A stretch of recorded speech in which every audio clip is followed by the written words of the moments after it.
So essentially, this is kind of just going to be a basic overview of chocolate tips and tricks.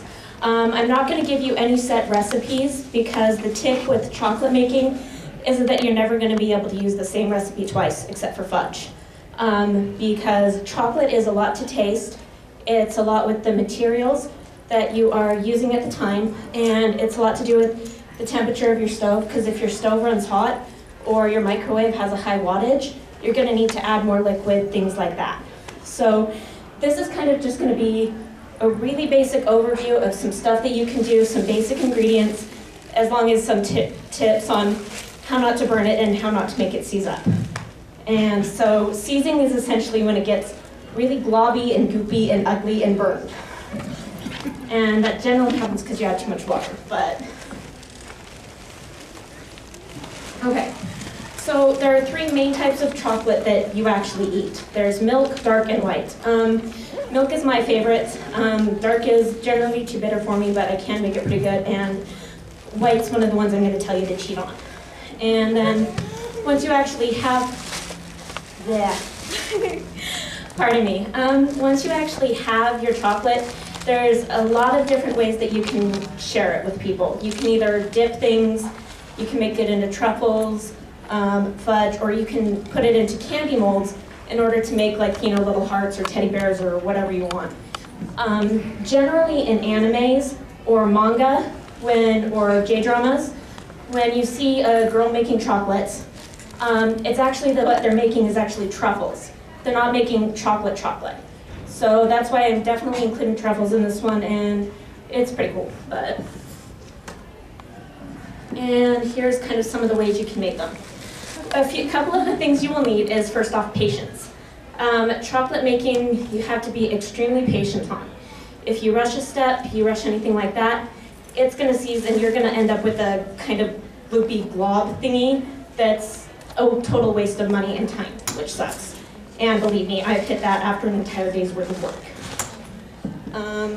And sorry, I'm still out of breath. You will need wax paper. Wax paper is going to be, anytime you start a project, if you don't know where your roll of wax paper is at, buy a new one. Because essentially, chocolate making process gets everywhere. It will get everywhere, especially if you're doing anything like dipping. So you want to make sure you cover your counters in the wax paper and anything like that. You can generally make chocolate with either a double boiler or a microwave. Either way, the melting process is about the same. I'd recommend a double boiler if you're first starting out. If you don't want to go buy one, a really easy way to do it is just get any type of saucepan, about a medium-sized saucepan, and then go with like any type of metal bowl, and then just stick it on top. The only thing you'll want to make sure is that the actual bowl doesn't touch the bottom or doesn't touch the water. All you want hitting the bowl is steam, because otherwise it will literally burn the chocolate the second you put the chocolate in there, and that really does suck. And you will want plastic gloves, especially if you're going to be working with it by hand. You don't really need it for dipping, things like that, but if you're doing truffles, make sure you get gloves because it melts at room temperature really, really fast. And you will end up literally coated. And then the best thing to bring to chocolate making or candy making in general is a lot of creativity, because you are going to run across tons of different ways that you can do chocolate, and there really is no limit. Like, I actually learned how to do spiced chocolate a little while ago because I read about it in a book and I wanted to try it. So think of any flavor you want with any type of chocolate and you can generally make it happen. You just have to have the patience to keep trying it and to find new ways to do it.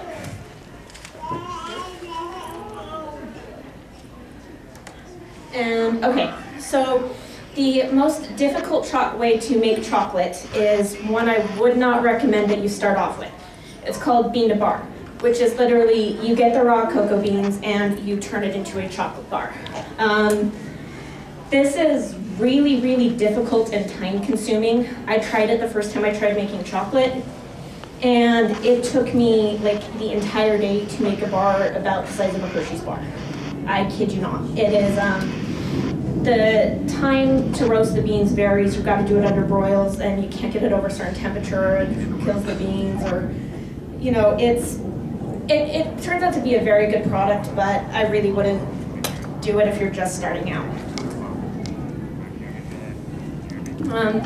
If you do want to go ahead and give it a try just because you want to, again, the time variance on this is different, especially by, you know, the different type of oven you have, things like that.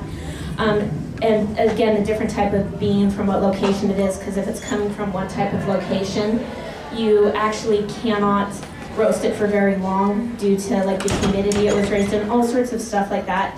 So it's generally anywhere from 5 to 35 minutes depending on the bean. You start at a high temp of about 350, and then you slowly start to decrease it until about 325 until the beans crack. And the decreasing time is generally about every 3 to 5 minutes you drop it down by a temp or two. And eventually you get to 325 and the beans start to crack. And you can literally hear them across your apartment. It is pretty loud. You have to husk the beans. You have to get all of the, you've got to get all of the coating off, or the coating is really, really nasty, especially if you leave it in there and the taste is horrible. You've got to get all of it off, so you want to do it by hand if you are going to try this method. And again, a lot of time and a lot of effort. You want to grind it to a chocolate liqueur. And liqueur sounds like liquor, but it's not. There's no alcohol in it. It's just kind of what they call it. It's generally like a really kind of stiff, unsweetened, bitter chocolate. Anytime, you know, you go to a store and you get the 100% baker's chocolate, things like that, that's pretty much pure cacao or chocolate liquor. And then you want to do that by hand, really, rather than by a grinder, because grinders you can't always tell the right size, and you need to make sure you get it to a fine powder. And then you generally flavor it with cocoa butter, milk, and sugar, kind of just to taste. And you want to mix it by folding, which is pretty much just, you grab like a large kind of flat size spoon, and then you get under the chocolate and flip it over. If anybody bakes, they know what I'm talking about. If you don't, yeah, just, you actually want to fold the batter over rather than stirring, if that makes any sense at all. If you're going to do it by 100% cacao, this is actually the method I use the most because I can get the most consistent results with it. Again, 100% cacao is basically baker's bars. You get them, I use the Ghirardelli 100% baker's, you know, type of bars because that's really good and the quality is very consistent. It doesn't really go back and forth. Another good one is actually, literally, the brand is called Baker's that I use, but it's essentially what you do is you melt the cacao, and as you're melting it, you mix in kind of milk, sugar, and vanilla, and any other flavors you want during the process. This one is fairly tricky. Again, I would probably do this. This is the second one you would want to go to. This is a more intermediate level because you have to kind of keep an eye on how you're melting it and where, because if you add in, because the trick with any type of chocolate is that if it's in the middle of the melting process and you add too many impurities in, things like that, like you let a drop of water get in it, your chocolate is going to seize, which is, again, it gets lumpy and gross and yuck. And I actually have a picture of it later because I deliberately burned a batch for this. Then let's see. And so you kind of just melt and flavor at the exact same time. It's pretty, you really can get a more candy bar-like consistency if that's what you're after. So if you're after that kind of like hardness and that type of, you know, crisp with it, this is the method you would want to use, but again, it's more intermediate. I would try around with the beginner level before you try this one. And again, I'm not gonna give you an exact recipe, but generally it's, you get about a bar of cacao, and then the trick with it is you weigh it out, or you get the prepackaged ones with the weight on it. And then generally you double, so like you double the weight in sugar, you about halve the weight in milk, and then you add about a tablespoon-ish of vanilla, and that will generally get you a pretty consistent flavor with almost any type of 100% cacao bar. Yeah, about half the weight of the cacao bar in milk. And you have to add this in as it's melting. So like when it gets to the stage where it is, so essentially this is what you kind of start, that top picture is what you start out with. It's basically a really bitter chocolate bar. And then again, this is really easy to see, so you have to be careful when it's about kind of halfway melty, which is literally the technical term. So when it's about half melted, so when you still have like chunks of chocolate in there, before you start the stirring process, that's when you're gonna wanna add in like the milk and the sugar. You can use granulated or powder. It doesn't really matter, it's kind of to taste what you have on hand. If you're gonna use powder, you're gonna wanna use a little bit more because it doesn't have as concentrated a flavor. And again, you have to be careful and keep stirring it as you're adding it in there and don't let it seize up. And then your mix, when you're done adding all the flavors, it's gonna look undone. It's gonna look like that bottom one. So it's not gonna look melted by the time you're done. What you wanna do is put in a couple of drops of oil, very small amount to help smooth it back out. And it will generally harden up to the same type of candy bar-like consistency. I use a refined almond oil, but that's because I'm a baking brat and I go to specialty stores for it. You can use a vegetable oil and that'll work too. You don't want to add too much, literally just a drop or two. And another way to do it out, and when you're trying to melt it out after you've gotten the finished type of product, what you want to do is just put in a little bit of heat. So like if you use like a double boiler, you want to leave it kind of by the oven as you're doing it because the heat will help to kind of take it down. If you were doing it in a microwave, put it in there for like about 5 seconds, depending on your wattage. And then this is the most basic type of homemade chocolate you can get right here, which is the cocoa powder, which is, you make it from a cocoa powder. This is the most basic stuff. This is what I started on the hardest and I shouldn't have. This is the most basic and it gives you, you don't always get like a candy bar type of chocolate out of it, but it works perfectly well for molds. It works perfectly well for dipping when it's melted, things like that. So this is generally what I would start out on if you want to. This does have a pretty basic measurement recipe if you guys want to jot it down.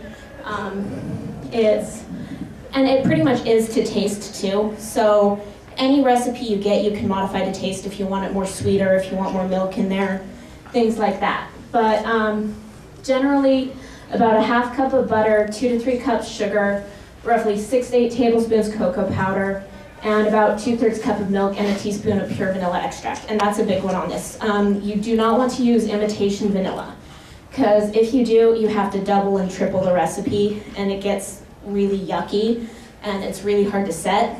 So I really would recommend that you do the pure vanilla extract on these. And then, depending on the stage you add the ingredients in, you're gonna get a different type of chocolate.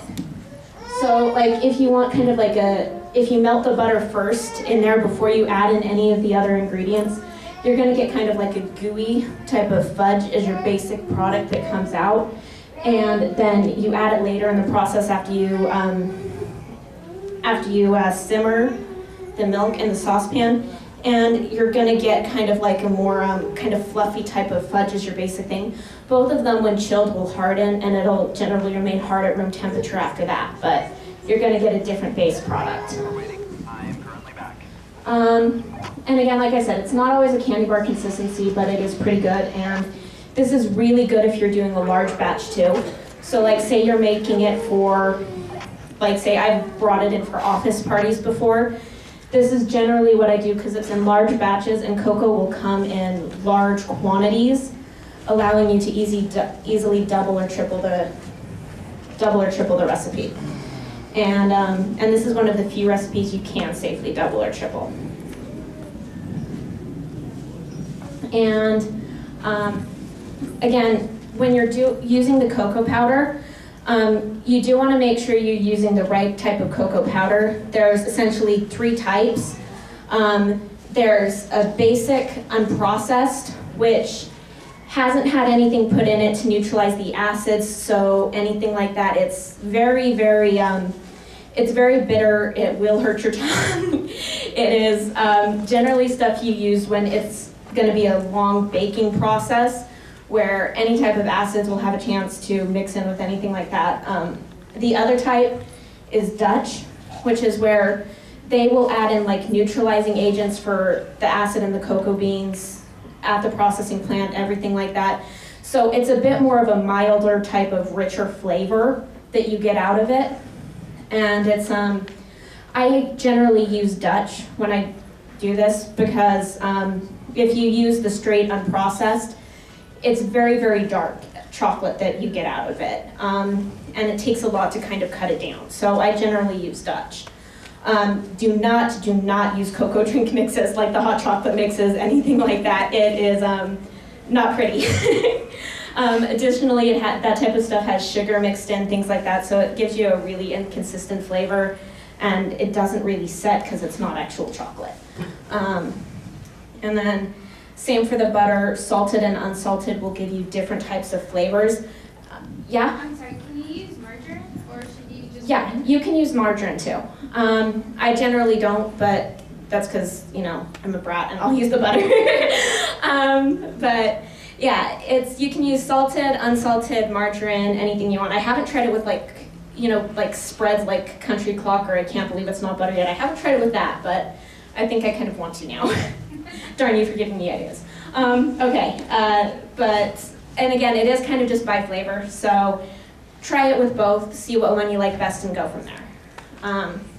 And then, again, this is really type of, these recipes, yo? I have a question. Sorry, go ahead. Well, butter and margarine, they're not solid at room temperature, so they're not going to... Yeah, you have to melt them first. Again, I'm not giving you straight recipes, I'm just kind of giving you some basic tips and tricks. Like a general recipe for this, sorry if I go back a page, is like you melt the batter first. You will melt it before you put anything in there. And then it will kind of like mix. Don't ask me to get into chemistry terms because I can't or otherwise. But it's pretty much the same with any baking where you have to melt the butter first and then you mix in like the milk and things like that. So if you melt the butter, then add in the milk and then the sugar and then add in the cocoa, like that first type of one, you kind of get a gooey type of fudge. And it will kind of solidify a little bit, especially if you put it in the fridge to set it, which is what you want to do with any chocolate. In that instance, it will become a bit more solid at room temperature and you'll be good. Well, isn't that why they use cocoa butter, is because it is solid at room temperature? Yeah, cocoa butter is generally a butter that you can use, but these ones, pretty much all of them are just standard butter. You can substitute cocoa butter in anything. And if you do like one of the intermediate recipes, those ones generally will call for cocoa butter over real butter. But yeah, cocoa butter is awesome and I love it and I use it in a lot of recipes. But it's not necessary for these. Go ahead. Is there a specific order, like when we make this recipe, There's not really a specific set of recipe. Pretty much any combination of these ingredients will get you with the chocolate-like substance. It just, depending on the recipe that you use, will get you a different type of it.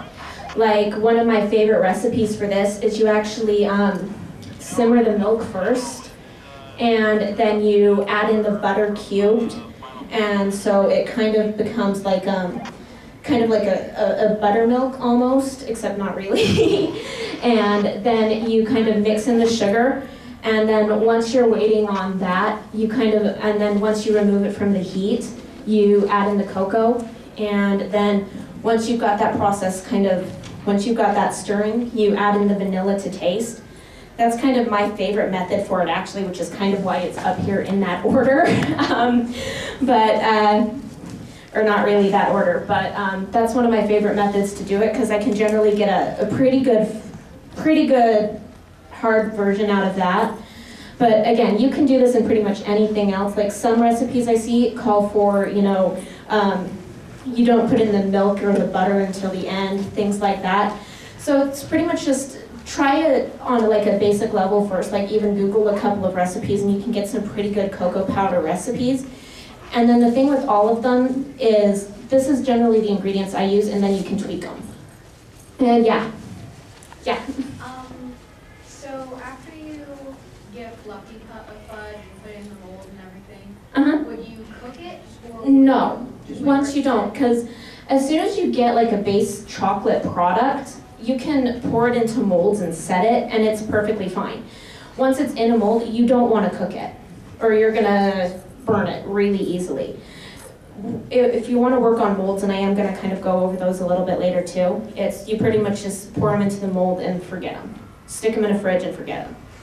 And then like if you get like a solid chocolate out of this, you want to melt it, pour it in there, and then pour it into the molds and then set it. Yeah. Is there a specific kind of milk that you think would be like better than others, like skim versus like honey? I generally use either 2% or 1%, whatever we have in the fridge at the time. I know some people are really picky about it. I never am, and I never run into too much trouble. Go ahead. I've heard about something called chocolate bloom or fat bloom. Do you ever get that problem when you put your chocolate in the fridge? Where it gets swirls in Yeah, it? where it gets like the white and everything like that. Yeah, I actually kind of cover that a little bit. Chocolate bloom can affect the texture once it's done. But as long as you're careful, you're not going to run into it very often. You generally get it when you do massive changes in temperature, or when, or when you don't mix it right, and so the texture is off from the beginning, and that helps kind of screw with the temperature. But as long as you get a pretty solid texture up front, and then you're careful with how many temperature changes you put it through, you're generally pretty good. And then the easiest way to make chocolate is to cheat. It's to get chocolate chips and melt them. And this is a really very, very beginner, easy way, consistent quality, and works for pretty much anything. It's a cheat. A lot of people use it. I do. If I run out of time, it's pretty good. Go ahead. On the recipe with the cocoa powder, you said if you are putting it in molds, if you get the fluffy fudge, then would you melt the fluffy fudge after you get it? Yeah, you melt it, you kind of get it to, you finish the chocolate and then you melt it, just like in a microwave, double boiler, anything like that, and pour it into the molds and you're good. Okay, thanks. How do you make it fluffy? It's generally kind of whatever you come up with out of that process. It's not necessarily a fudge, it's just a fluffier type of chocolate. Again, you're not really going to run into much trouble if you're molding it. So you just get fluffy as the end product, and you let it cool and then remelt it to make Yes. it. Yeah, pretty much. Go ahead. Can you get pure vanilla at like your normal stores? I get it at Costco. Okay. Walmart generally will only have like the imitation stuff. Target sometimes has the pure, pretty much like Smith's, Harmon's, anything like that, you're gonna get the pure stuff. And then tips when you're if you want to do a cheat, and this will kind of work for anything else that you're melting. It's gonna be done melting before it looks like it. It will maintain like a chip or a bar shape after it's done melting. I'm not sure why, it's just, it does. But, so it'll look like it'll still look it'll just look a little bit more glossy than it normally would, but it'll still maintain the shape. And you just kind of stir it or fold it until it actually loses that shape, and you just basically want to kind of stir it or fold it, and that'll help keep the texture as well as not risk burning the chocolate by trying to stick it in there to melt it more. And yeah, that's pretty much the entirety of this page. White chocolate, I will admit I cheat on all of my white chocolate. I just go by the baking bars of the white chocolate because I have yet to hand make a white chocolate batch that I have not burned. And I mean, if you want to do it by hand, you're more than welcome to. It's basically cocoa butter with sugar, milk, and a little bit of vanilla, just kind of like the darker chocolates, except it doesn't have any actual cocoa powder in it. And then, again, pretty much any type of white chocolate is going to burn faster. So just keep an eye on it and make sure you're pretty careful. And you keep smirking at me. You're mean. Okay. And now to the main thing. Okay, yeah, go ahead. So would that be bitter and you? No. Okay, so you'd just be able to melt it into the molds like that? Yeah, you'd just be able to melt it into the molds like that, which is why I do it, because I actually use like I usually use the Ghirardelli or the Lindt bars because those are pretty good, have a pretty good flavor on them. You want to make sure you get something that's actually called white chocolate. Don't get like the baking chips that just say, you know, white candy or white anything like that, because those don't actually contain enough cocoa butter and aren't actual chocolate. Go for something that literally says white chocolate, because there are laws that govern what can be called white chocolate. So, yeah. And there's things that, and there's like laws that govern, you know, what can be called actual chocolate, what can be called cacao based on percentages, types of cocoa butter, things like that. So, believe me, if it's called 100% cacao or like, you know, actual chocolate, then it's generally pretty good. I wouldn't use it. Yeah, okay. I thought I saw another hand, but I guess not. And this, So one comment, in the U.S., it's required to have 10% cacao to be termed milk chocolate. yeah, So, yeah, that's also something to keep in mind. yeah, so, Generally, the higher the cacao content, the Mhm. better it is. yeah, But if you get too high, it goes over the line from milk to dark chocolate. yeah. Like what she said, there's basically percentages on how much it can contain of cacao and how much it can contain of cocoa butter, things like that. And the more cacao it contains, the darker it is. So, but yeah, that's a good thing for basic. Thank you for bringing it up. And then here's my favorite part is doing something with chocolate once you have it. My favorite thing is dipping things, because I am really good at doing dipped strawberries and dipped raspberries. And you can take a look at some of the examples I have kind of up here. We kind of ran out of a little time today. Don't ask me multiple reasons why, but there are dipped raspberries and dipped strawberries up here if you want to take a look. And you can generally do them pretty easily, and they are really good. General way to do this is just to melt them after you have is to melt the chocolate, and then you can pretty much dip it in there.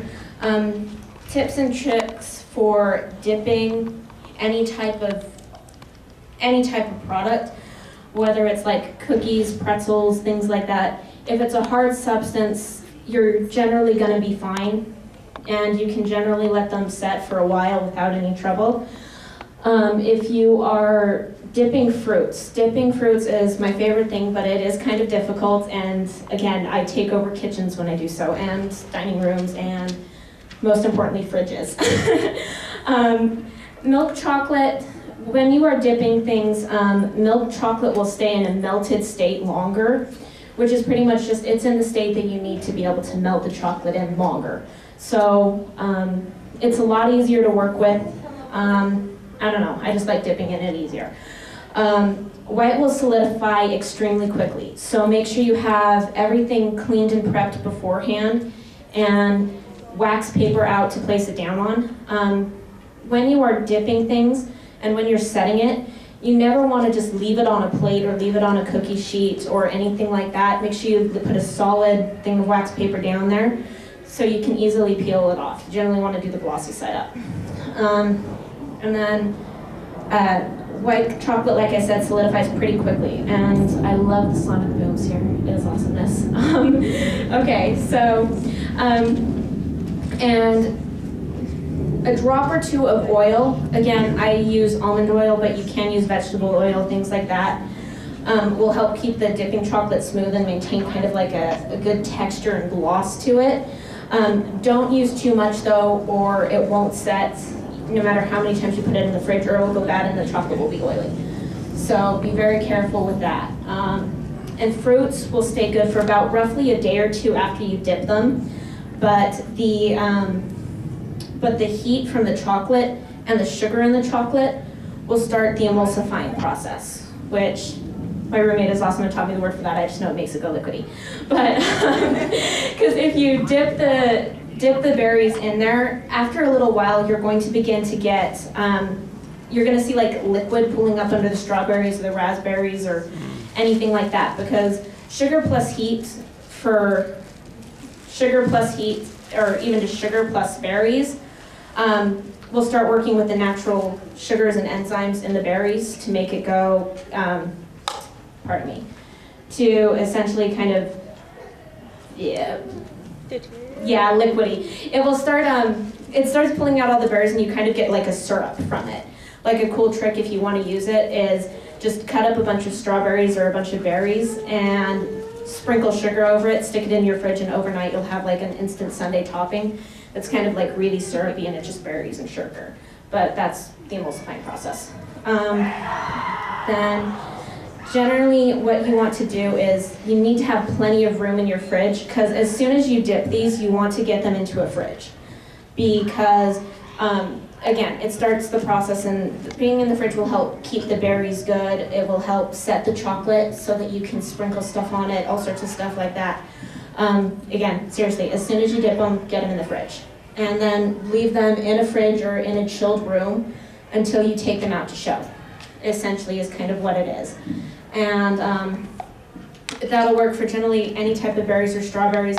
Anything that is big enough to dip, like a strawberry, you want to make sure that you want to leave like any type of leaves or stems on to help that people hold them while you're dipping them, things like that. Best tips for like raspberries, blackberries, anything like that. There are a couple of different ways you can dip those. Some of the ways I've seen are you pour chocolate into like a small cupcake holder or muffin holder, paper cup thing, and then you sprinkle the berries in there and then you cover them again.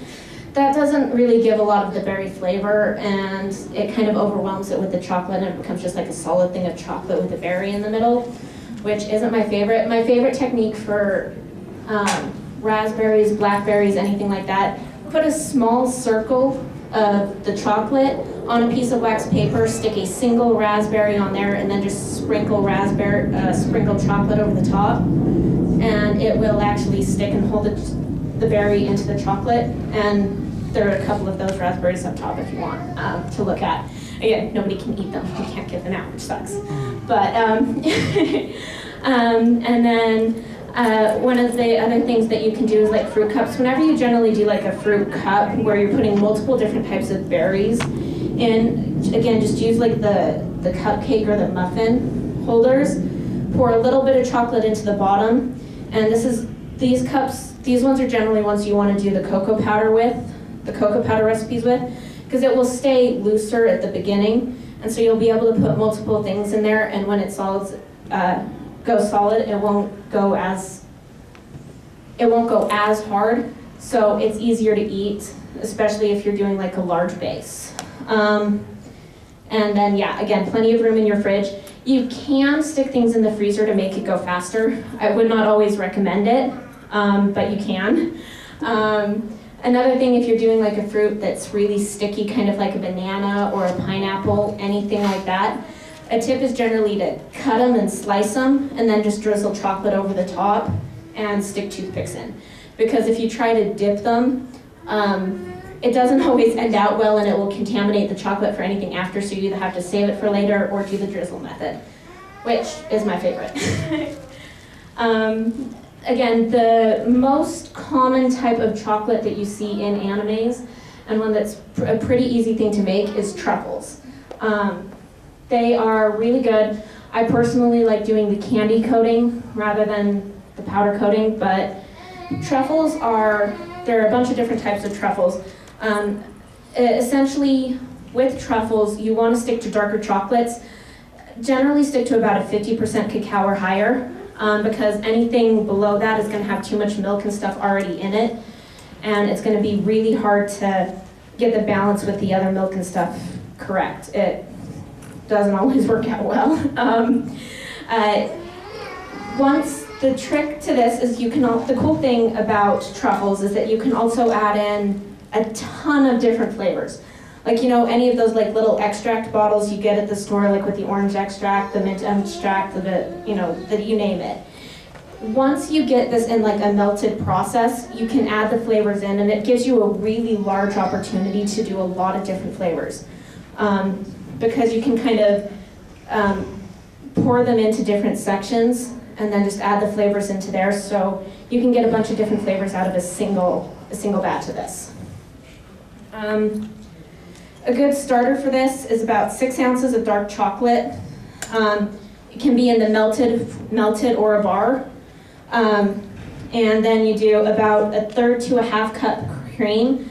The heavier it is, it's better for, you know, richer types of truffles, things like that.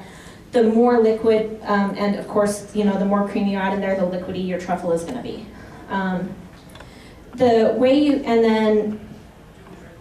then when you're doing the, pardon me, let me start over. The way to make truffles, one way or the other. I mean, there's ways with like cream cheese and stuff like that, but your most basic truffle, and the one that's the best, is you put the cream into a saucepan and you simmer it. Then you melt in butter. And again, you can generally get about 4 to 6 tablespoons at your most basic. And then after you've got that butter melted into the cream, you add in the chocolate. And if it's already melted, it makes the process a lot quicker. You can just kind of generally stir it in there and it goes a lot faster. And then if it's in the bar, you just have to make sure you keep stirring. Don't let it stick to the bottom and until the chocolate melts in the actual cream and butter mixture. And then here is another thing, chill it for at least 2 hours in a fridge. Do not try a freezer on this one, because it will either go solid or it will crystallize. And that is, if it crystallizes, you have to toss it, flat out. If it freezes solid, you can generally stick it in the fridge until it dethaws, but that kind of depletes the purpose of trying to speed it up. But again, so 2 hours, and then this is going to melt extremely fast as soon as you get it at room temperature again, especially if you decide to try to roll the truffles into a ball shape. This is when you really want the plastic gloves. Because, yeah, it's really hard to get truffle off of your hands once you've tried to roll it. Generally what you want to do is just chip a little off into like even uneven blocks, and then just dip it in powder to kind of create a solid coating on the end.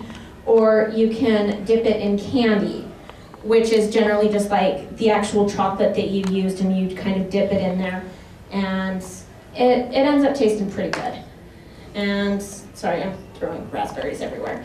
And again, and so you can either do a candy coating or a powder coating. I like the candy coating because it will help keep it solid at room temperature better, because it kind of like creates a more cohesive thing on it. And it's generally better for if people are grabbing things, because you don't want powder everywhere, because the powder will get everywhere. So if it's a party type of thing, candy coating. If it's just like you're making 1 or 2 truffles for somebody special or whatever, then the powder. What's the powder made of? You can use powdered sugar, you can use straight up cocoa powder, you can use even hot chocolate mix, anything you want really. It's just a way to kind of bind the outside together and make it a little bit less gooey when you're actually grabbing the candy. And so that's why you can do it in either. But yeah. And then another type you can do is fudge. There's 2 different types of main fudge. I will admit I don't do the cake-like one, so I'm not going to be able to give you much tips on that. But for like the creamy type of fudge, a general rule is never, ever, ever double this recipe. If you want to do more than one, just do 2 separate batches, because if you try to double up a fudge recipe, you change the cooking times, which affects the candy and makes it really horrible. Fudge is really tricky. It requires pretty precise measurements, so when you find a recipe that you decide you want to try and that you decide you like, be very careful and like measure by dipping methods. If you guys, does anybody know what that means? Essentially, kind of like don't just scoop stuff out, like literally pour stuff into the measuring cups, and be really careful with it, because if you use too much, it's not going to get a a smooth consistency. Don't hurry with this recipe, don't substitute anything. If it says use evaporated milk, don't use condensed, anything like that. Because if you substitute anything in a recipe, you're gonna get a block of goo and it's not gonna be very good. Another trick with fudge is don't stir it too often. Because if you stir it too often, then it goes kind of hard, or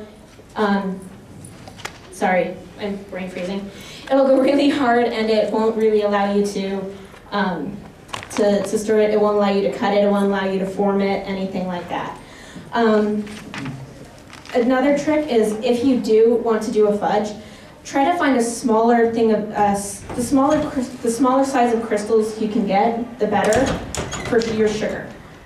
Generally, what that means is if you're just going to get like a standard bag of granulated sugar at the store, take some time to pour some into like a plastic bag and hit it a little bit with like the flat side of a knife or anything like that to try to smooth it out a little bit, or go to a specialty shop and buy a finer grain. It's really worth it. And then the main thing about fudge is prep. I cannot say that enough. You want to have everything pre-buttered, pre-sprayed so that it'll pop out. You want to have all of your ingredients measured out beforehand so you can just go boom, boom, boom, boom. Because if you go too slow or too fast on a certain part of the process, it's not going to turn out right. So have everything pre-measured and ready to go so that when it calls to be added in, you're good to go. And I'd recommend that for anything for baking, but especially fudge. Now for molds. So you might want to watch this one since you liked molds, but pretty much molds are, yeah, this. So anytime you want to do like a particular shape of chocolate, a particular, like even like lollipop chocolate, which is where you get the shapes and then you stick the lollipop sticks in so you have chocolate on a stick. Anything like that is a mold, basically. They're available at specialty shops, online, or in some craft sections of some stores. I know, like a friend of mine gets hers at Joann's, and I'm just like, okay, but, and then if you aren't sure it's set, leave it in there longer, because once you wreck a mold, and you have to start over. And so don't do it unless you don't have to. The longer you leave it in there, it's not really gonna hurt it. A good gauge is when, like any type of milk or dark chocolate, if you're using a clear mold, this is a good gauge for it, is through the bottom you're gonna see it do a bloom effect, which is what that guy who left talked about, which is your chocolate is gonna start to turn a little white. And that's just because of the change in temperature, which is a lot more apparent in a mold because it's a thinner style of chocolate than if you were trying to dip something or anything like that. So that's generally when you can tell it's about done. And then another tip for when you're first starting to set your molds is tap the bottom of the mold with your finger, and that'll remove any type of air bubbles so you don't really have to worry about anything bubbling up.